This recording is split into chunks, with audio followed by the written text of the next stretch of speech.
Hey YA, it's your favorite Greek word nerd here, and we are in Acts chapter 8 today. So I want to jump right in. I want to talk about the section of this scripture that is when Philip is led by the Spirit to go speak to this Ethiopian man who is reading the scriptures.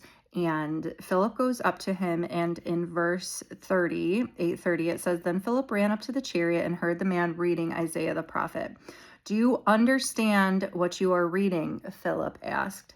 And this is the first Greek word that I want to point out here. When Philip says, Do you understand what you are reading? This word understand, flashback if you guys were at the time at YA when I spoke a little bit ago, that word understand is actually that same word gnosko for know, for personal relationship knowing.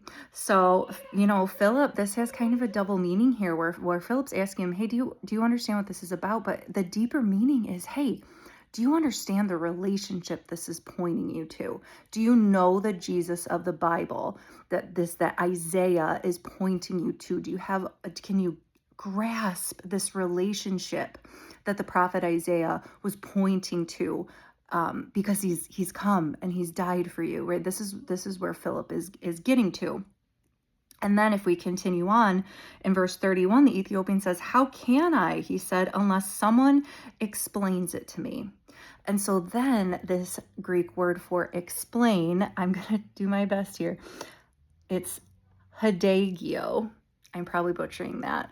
A lot of times I listen to the way that it's pronounced. I didn't this time, but it's hadagio, explain. How can I, if someone doesn't explain it to me? And this word hadagio doesn't mean just somebody who comes and kind of just, imparts their knowledge as to what they think it means. A hadagio means guide or lead the way.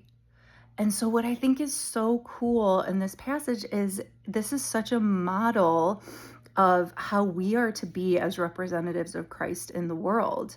How can people know the relationship? How can they understand, right? When it's saying, how do you understand what you're reading? How can they know gnosko Jesus Christ if there aren't representatives of him on this earth leading the way, guiding them to what that relationship looks like? That's what this word explain here means, just being this guiding source of this is what like a relationship with Christ really looks like. That's what we're meant to do as his representatives on earth. So I hope that was just uplifting for you guys today, and we'll see you next time. Bye.